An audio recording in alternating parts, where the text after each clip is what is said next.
Welcome to Takeaway with Sam Oches, a podcast for leaders of growing restaurant companies looking to take their businesses to the next level. In nearly 2 decades covering restaurants, I've gained access to some of this industry's most influential decision makers, and I'm letting you in on the conversations. In today's episode, you'll hear from the leader of the industry's largest trade association about restaurant trends we should expect to see in 2026 and about operator sentiment coming out of a tough 2025. Michelle Korsmo is president and CEO of the National Restaurant Association, an organization that represents hundreds of thousands of restaurants at all levels of government. The association issues an annual State of the Industry report every year with in-depth research on how restaurants performed in the prior year, how things are expected to go in the year ahead, and how operators are feeling about the trends that are affecting their businesses. That report came out just a couple of weeks ago, and Michelle joined the podcast to dive into the data and to talk specifically about the economy, workforce trends, and how technology is reshaping the restaurant operation. We also talked about the association's 3 biggest legislative priorities today: immigration reform, the Credit Card Competition Act, and the U.S Mexico-Canada trade agreement. In this conversation, you will learn more about why you should pay close attention to your workforce and operational efficiencies if you want to succeed in 2026, how tech can help make employees happier and therefore lower turnover, and why the boom in off-premises business seems to have stabilized. If you learned something from this episode, go follow Takeaway wherever you listen to podcasts and leave some feedback. It's the best way to get those lessons to a fellow restaurant leader. Jumping now into my interview with the National Restaurant Association President and CEO, Michelle Korsmo. Also, don't forget to stick around after the interview as I will share my 4 takeaways from this discussion, actionable insights that you can take with you on the go. Okay, I am sitting down with Michelle Korsmo, the President and CEO of the National Restaurant Association. Michelle, thanks so much for joining me today. Thank you, Sam. So glad to be here. Michelle, every time we talk, I know that there's just so much that we can dive into. And next time we'll plan a 4-hour podcast, but we're going to crunch it all into maybe a half hour here. Woo. But you always have so much, certainly great resource for the industry that the association is. You guys have such great data. And that's one of the things I really want to kind of break into today, because you guys have just released the State of the Industry report, which I'm a restaurant nerd, Michelle. And this is like a little bit like my Super Bowl every year. And it's great that it happens around the Super Bowl every year because I get 2 Super Bowls. That's right. But you guys put out this report. Restaurant commercials on the Super Bowl, and then you can read about what's happening in the industry and what's coming up next. Exactly. And my wife looks at me like, what are you doing? Why are you doing that? But no, that's not true, because everybody loves restaurants. See, that's what I tell everybody is I'm the luckiest person alive because I get to cover the coolest industry that there is. And there is lots of interesting tidbits in this one. But truly, there is so much information that you guys put in this State of the Industry report. And I guess at the top, I will just point out that everybody should go track down a copy and certainly use the association as a resource, become a member, et cetera, et cetera. Thank you. Yep. But I want to really, let's just start kind of big top level here. How do you feel about the restaurant industry today? So remember, what I always love with restaurants is that optimism that exists with restaurant operators. And so the way I would describe feeling about the restaurant industry in 2026 is cautiously optimistic, right? It's been a really unusual season economically for restaurants. 25 was profitable. Real growth, profitability, 0.8%, nominal growth, 4.6%. So we're seeing a lot of inflation, menu price inflation. You're going to see that in terms of sales. So the real growth after you take that inflation out is still pretty small, hovering around 1%. We're anticipating 26 is a little bit better than that. So cautiously optimistic, 1.3% real growth, 4.8% nominal growth. We think inflation stays with us for a little while. There's a lot of uncertainty in the marketplace that pushes up on that inflation. We know there's always a need for more workers, which pushes labor prices up. But restaurants are really resilient, and they're great at figuring out how to find those efficiencies and meet the needs. Yeah, absolutely. And it's so interesting. I mean, the last couple of years, I appreciate that you're talking about cautious optimism because I don't know about you, but ever since 2020, every year it's been like, oh, I'm so optimistic for this year. It's going to be the best. It's going to be great. And then it's, a little bit less good than we think it's going to be. I think we've learned our lesson at this point where it's like, guys, it's still hard. And until the inflation comes down, it's going to be tough. But that point you made about resilience, like that is absolutely true. We find a way. And there's certainly plenty of innovation that we can get into that is helping Yeah. the industry to get through this. There was a figure in the State of the Industry report that I guess kind of surprised me, and that was that 42% of restaurant operators in 2025 were not profitable. Right. That's a big one, obviously, Big one. because there is nominal growth that we're expecting, but profitability is key. What's going to be how are restaurant operators going to be more profitable in 2026? So when we come together as a National Restaurant Association, we do so with our members, our board, the state restaurant associations, and we really talk about what's an imperative for the restaurant industry to find success in the future. And it comes as no surprise. It's really around efficiency and workforce. So finding those breakthrough efficiencies, doing so in a way that you're bringing in technology, utilizing some of the new tools, utilizing some tech in the restaurant operation to get to that efficiency. Systems, ordering, there's a lot in that that's really necessary. And then leaning into how we are preparing and attracting a future proof workforce, right? So as we think about how the need that the workforce has and the expectations of the workforce continues to change, this is really a time for restaurants to lean into how they are upskilling, training, and providing a great environment for that workforce. Because ultimately, that combination of workforce and those efficiency tools that they bring in are what's going to find that profitability. So we can start bringing the number of people that are reporting profitable years up instead of where we are today. It's interesting that you pulled on that thread of the 42% of operators are profitable. This is a survey question we ask. We ask it every year. Were you profitable last year? And we know some of the challenges are, what does profitability mean to each restaurant is slightly different. So Mhm. that's why I think you see that number going up to 42%. It was 29% in 2024. So that was a big jump from 25 to 24. And there's a lot of concern in that jump. Yeah, well, and it's fascinating too because some other figures between 2019 and 2025, food costs and labor costs were both up almost 40%. And so obviously when you think about that, well, of course the profitability is down because restaurants take price, but you can only take so much price. And I think on average it tends to be between 25 and 30% that they've raised price. So the numbers are just not really You working don't out. have to be good at math to Yeah. understand that is not That's right. sustainable math. I'm a Yeah. word guy and I get that. So, Michelle, obviously you must be hearing this every single day from members, which is like food costs are too high, labor costs are too high. Mhm. Do we have any anticipation for 2026 that those things might get better? I think the question that we should be thinking about is, can we find stabilization, right? Unfortunately, we're probably not going to be in a deflationary period where we're going to see those costs go down. I think the ideal environment is one where they're stabilized. There are a few levers that we're pushing on at the National Restaurant Association as part of our advocacy work to really try to get that stabilization in place and to bring more efficiency and potentially even lower prices. One place where we see a real opportunity to lower prices in credit card swipe fees.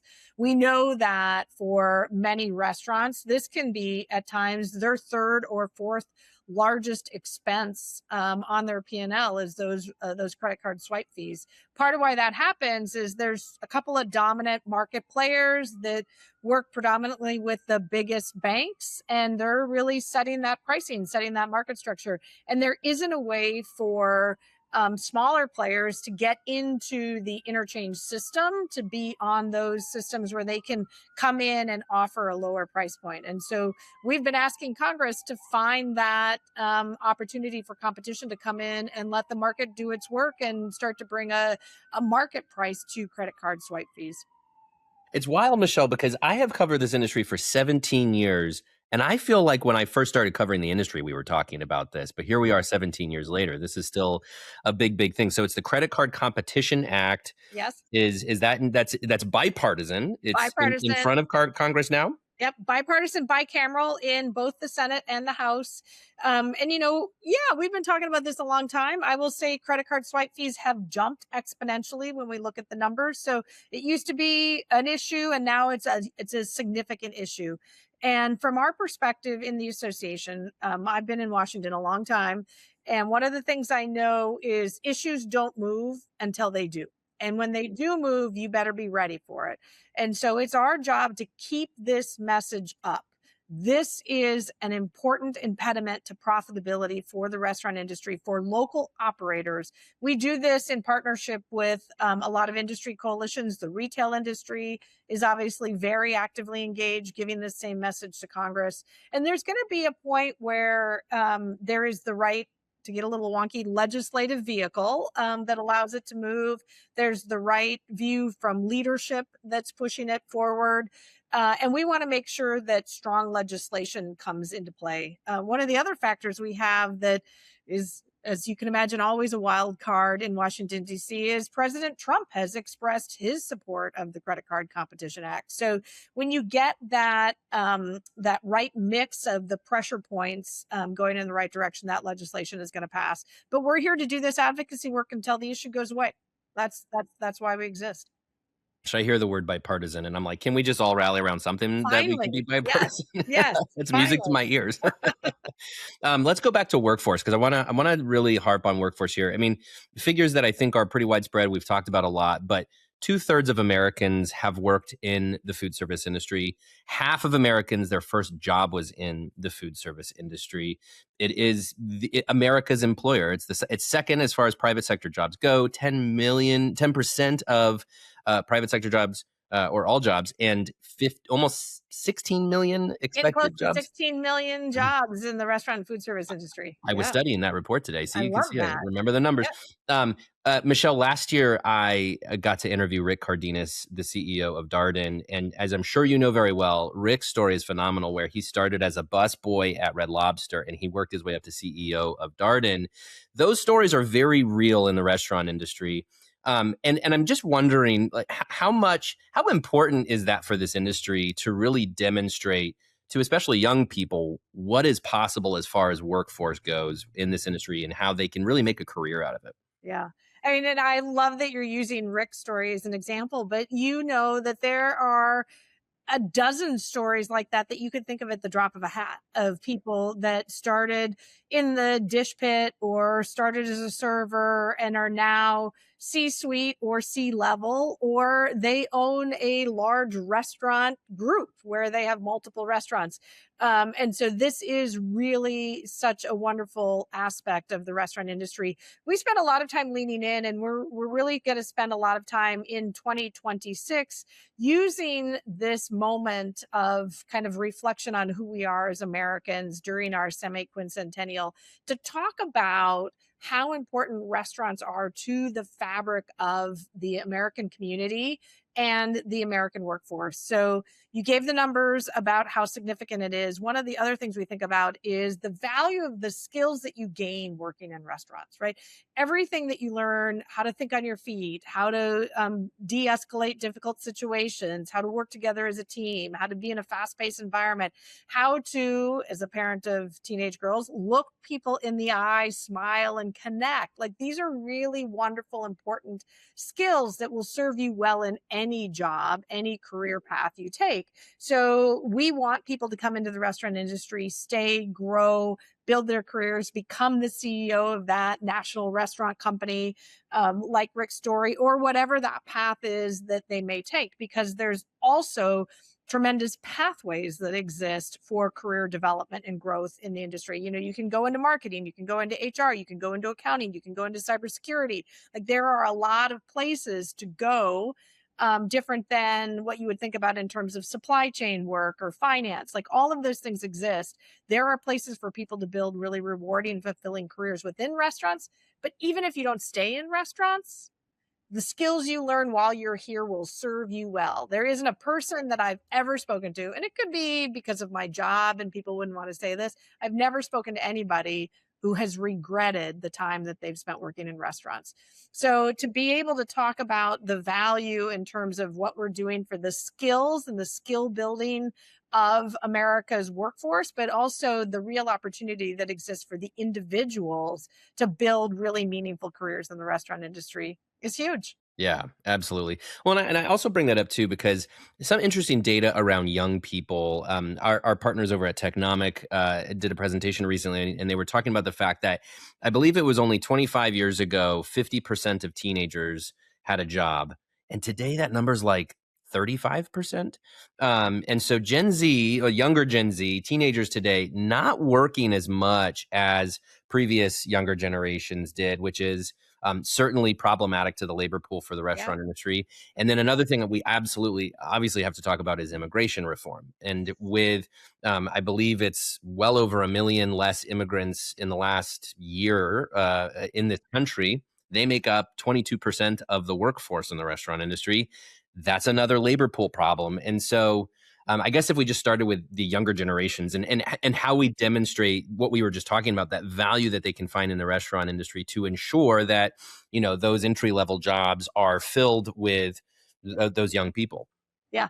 So we're seeing in our data that the number of 16 to 24-year-olds that are entering workforce and restaurant industry jobs is declining, and that is actually on a trend line to continue to decline, which will be a significant problem. Obviously, that's entry points into the workforce, but we know that we're planning on adding 100,000 jobs in 2026. We added 150,000 jobs in 2025.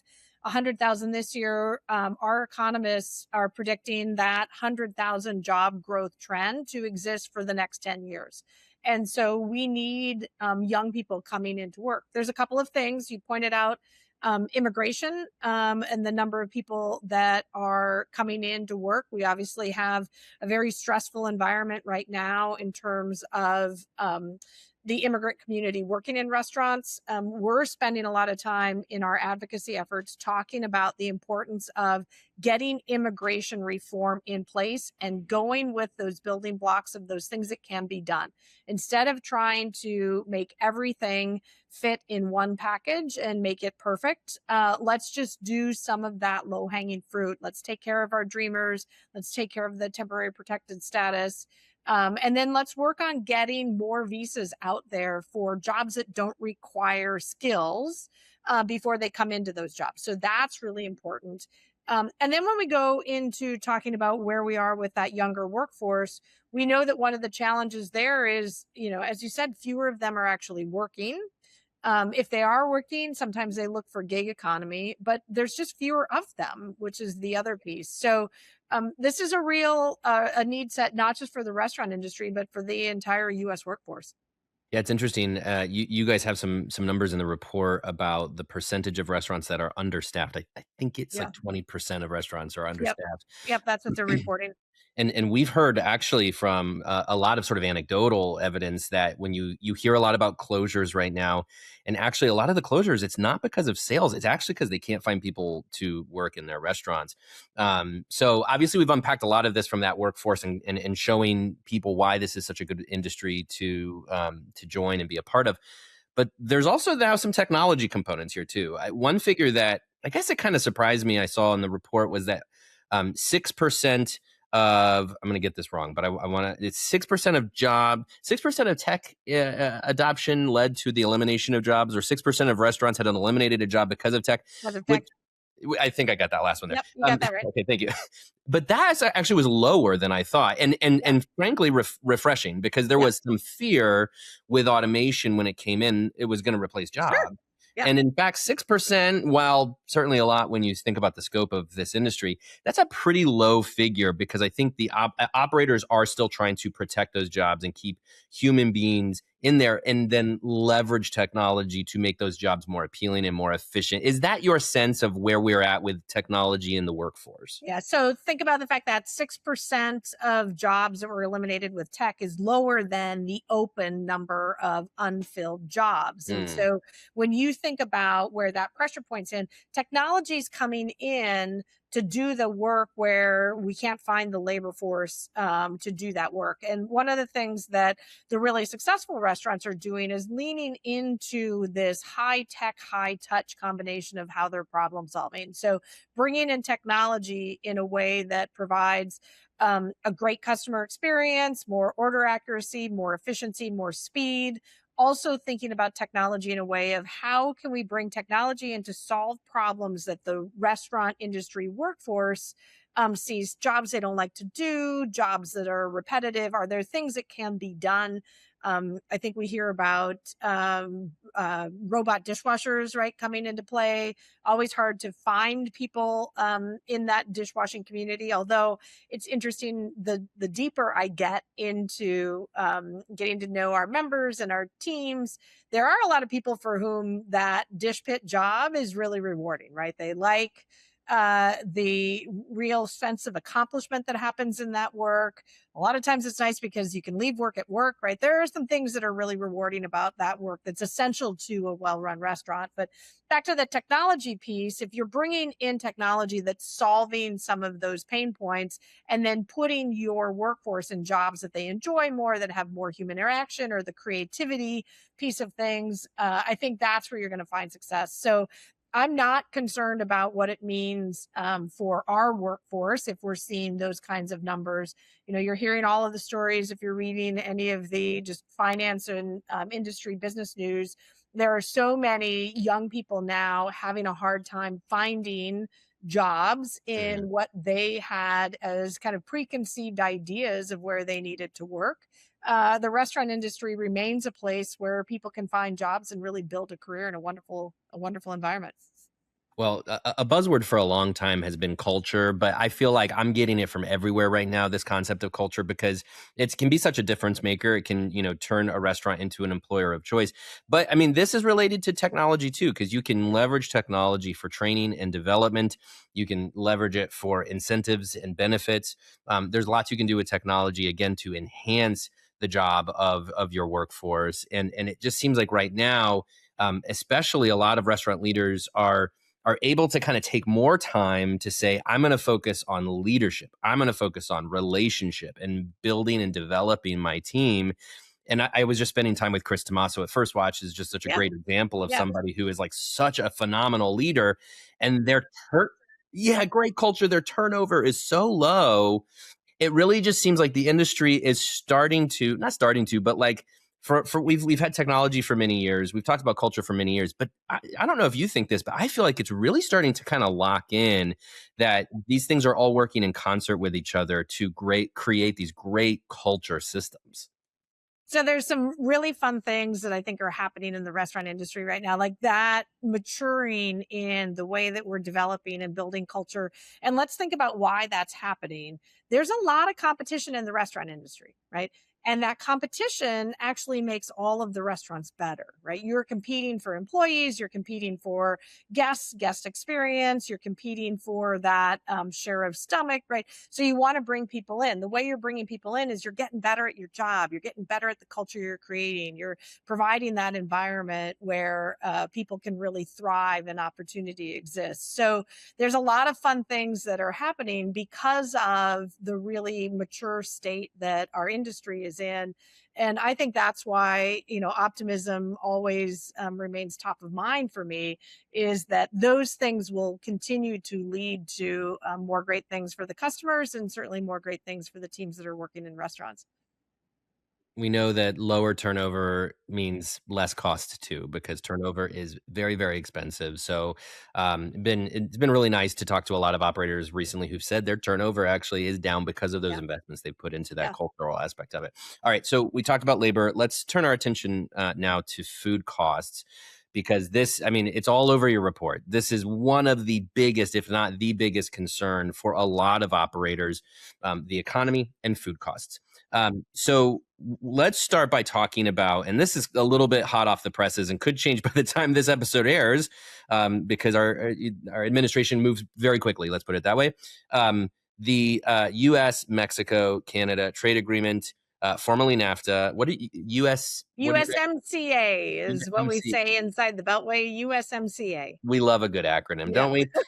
So the USMCA, this is the trade agreement between United States, Canada, and Mexico. Free trade, preventing certainly tariffs. Tariffs were like word of the year last year, continue to be very much on the radar. As we speak, not but, I don't know, 8 hours ago, President Trump suggested that he would leave Canada out of that. Again, I don't know how that's going to develop over the next couple of days, but broadly speaking, why is the association so supportive of this agreement and making sure that this can work out? So the work that we do with Canada and Mexico of ensuring that we have a stable food supply that is meeting the demand of our American consumer is really critical. And it's really important to us that as we're renegotiating USMCA, that we keep food and beverage tariff free. Because of, like I said, that tight nature of our food supply. Remember, some of the things to think about are foods that can't be produced here because of the seasonality, or they can't be produced here at quantity in terms of being able to meet that demand. So some foods we couldn't produce at the quantity and level that we need, and some foods it's just we don't have the right growing environment. And this is where Mexico certainly helps as we think about so much of our fruits and produce. But that agreement has been really critical to a lot of control and stabilization in the price of and cost of food in the US, and certainly the cost of restaurant meals in particular. And so we want to make sure that that exists. We know there's a lot going on. We know that the conversation that the president has been having with Canada and the volley back and forth over the last year has really made that a complicated relationship. We also know that we really value the partnership and the relationship that we have with Canada and our Canadian counterparts, and want to make sure that that continues. What else this year makes you cautiously optimistic about the food cost part of things in particular? Is there a sense that things might cool down a little bit, that we won't see such huge climb in food costs this year as we did last year? Yeah. So a lot of last year, remember, was the tariffs. The president understands negotiating better than anybody, and he knows that stable environments aren't a great place to get great negotiating deals. And so that instability was part of his strategy in order to get some good, solid trade agreements in. And I think that a lot of those things have started to fall into place. We're starting to refine and get some of those trade agreements stronger. We're still working a lot on our beverage alcohol tariff environments, so that there's work to do to bring some of those costs down, especially as we think about the reciprocal nature of that business. That's a really important thing. But that kind of leveling out of what's been happening with the tariff environment on food has been good. The other thing that's happened is restaurants, as they always do, adapt. And so they've found new sources. That diversification of sourcing has allowed for some stability. We still want to watch out for just a regular supply problem. Like, do we have enough? One of the things that we'll talk a lot about, and our members are talking a lot about, our beef prices. And as we think about beef prices, there's some tariff implications there. There's also cattle supply. Do we have the herds to meet demands? And we don't right now, which is why we're seeing increased prices. Yeah. Michelle, with just a couple of minutes we have left, I want to unpack quickly the state of off premises, because according to a report, the growth in off premises from 2019 to 2025 is remarkable, especially for full service. So 35% of full service sales is off premises today, according to your survey, which just stunned me, because that was, I think it was single digits back in It, 2019. for full service, it was absolutely. Unbelievable, and of course we all know why, but the fact that it's sustained is really incredible. Limited service went from like 74 to 90%. Not as surprising, just because of the state of limited service.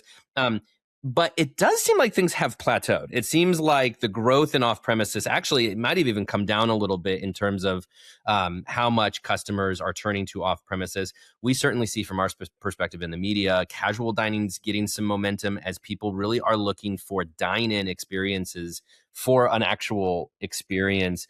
But the industry today compared to what it was 6 years ago is just a completely different animal. So many different channels to consider. Do you sense that things are coming back to where we're getting a little bit more back to that sort of traditional restaurant experience, or do you expect those things to continue to evolve? So I think that we've seen a real maturity in that off-premise market. That was ironically an interesting part of our restaurants 2030 report that was put out in 2020, doing a 10-year look and seeing that as something that our economists at the time had expected at the end of 2030. We know that the pandemic really accelerated so much of that tech adoption, accelerated so much of that off-premise consumption. And so now I think that we're looking at a more mature market again as it comes to off-premise. I think that we're seeing some stabilization. The problems to solve are always around how are we ensuring that we're providing the quality food experience that customers are looking for in that that third party, not third party, but thinking about third party delivery is always that question. But in that off premise environment, how is that food and meal experience for individuals that are receiving that meal? And I think you're talking about the right things when you're thinking that people are saying, I really did enjoy sitting down in the restaurant, interacting with the server, getting that meal when it's hot and fresh and the way the chef intended it to be, right? All of that is really important. So there's a lot of space for us to solve some problems, as I mentioned, particularly as we look at issues that the restaurant operators are having with ensuring a quality experience and affordability in what they're delivering with third-party delivery apps. So that has a lot of work to do in the industry. But in terms of off-premise consumption, I think we're seeing what will be a normal state for a little while. Okay, I lied. I got one more question for you. Okay. This should be fun. You guys also report culinary trends. You have your what's hot Yeah. forecast. I always love seeing that stuff to see Yeah. what's coming up. Certainly there's a lot of comfort food. I think is big. You guys have reported. All of us are watching the explosion in beverage, which is really exciting. Yeah. What is the thing you're most excited about? What's the trend that most excites you in restaurants right now? I always love the global aspect of where the food trends are going. And so the fact that the U.S. consumer is still looking for more experiential global cuisine really is just a fun aspect of being an American. Like I said, kind of leaning into the semi-quincentennial. I think that is just part of our quintessential melting pot nature. I also think that the comfort foods really drives into that too, because we've got a little nostalgia in our life right now, as well as really embracing who we've become as a country. So it's a good time. It's a good time for the restaurant industry. It's a good time to be a restaurant consumer, I'll tell you. Absolutely. I Yeah. co-sign all of that. That's great. By the way, word of the day, semi-quincentennial. I'm going to write that Yeah. one down. I didn't know that was what it was called. 250 years, right? Half of 500, right? Half of 500, semi-quincentennial. Okay. Yeah. Again, I'm a simpleton, so I'll just say 250 years. You got it. You're a word guy. You've I'm a got word this. guy and You've not a got number guy. this. Yeah. So I should be doing better at job at this. You That's can right. do this. You All can right, do this. Michelle, for anybody who wants more information or to become a member, if for some reason they're not a member of the association, what should they do right now? So you can always find us on restaurant.org on our website. All of you out there that are thinking about becoming members of the associations, a great place to start is with your state restaurant association and your local restaurant association. So make sure to reach out to your local or state restaurant association. We also on our website have access to all of their websites, so you can find us there. But always easy to get involved. Just reach out and get a hold of us. We'll bring you in. Amazing. Yeah, that's great. Michelle Korsmo, the president and CEO of the National Restaurant Association. As always, pleasure to talk to you. Thanks so much for your time. Thank you, Sam. This has been a joy. That was my interview with the National Restaurant Association's president and CEO, Michelle Korsmo. So what should you learn from this interview? Here are my 4 takeaways. My first takeaway is that to succeed in 2026, you should pay close attention to your workforce and operational efficiencies. Now, one number that we talked about in this interview that kind of blew my mind, a figure out of the State of the Industry report that they just issued, was that 42% of operators were not profitable in 2025. And that's up from 29% of operators in 2024. It kind of blows my mind. I mean, that's nearly half of operators did not turn a profit last year. Of course, if you're listening to this and you're a restaurant operator, there's a good chance you didn't turn a profit and you know how tough last year was. There's no quick fix. And as Michelle said throughout this interview, it's just cautious optimism we have for the year ahead. Not abundant optimism, cautious optimism. We're still in an inflationary environment. Things are still tough. Costs are still going up. But Michelle said two things that you should focus on to really try to support your cost situation. The first one is your workforce, investing in your workforce, training and developing good employees so that you can lower turnover, therefore saving on your labor costs and also improving the experience for your guests, and tools that can make your operations more efficient. There's plenty of tech out there, great resources that can help you improve the operations and enhance things even in little ways, but add up to really big savings on the cost front. My second takeaway is that the industry will add 1 million jobs in the next decade, and we need young people and immigrants to help fill them. This workforce issue we're in right now is fascinating and a little scary. And we can go into this on many more podcasts in the future, and I'm going to talk to a lot more leaders about this because it seems to be impacting everybody. But two trends that are coming together in a bad way for the restaurant industry right now are that more young people are choosing not to work. Far less young people are working today than did in the past.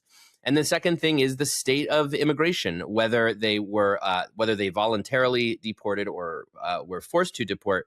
The number of immigrants in the United States has dropped by, I believe, 1 or 2 million in the past couple of years. 22% of the restaurant workforce is immigrants. And so however you feel about the state of immigration, the industry is supported by immigrants and needs immigration reform to continue to be supported by immigrant workers.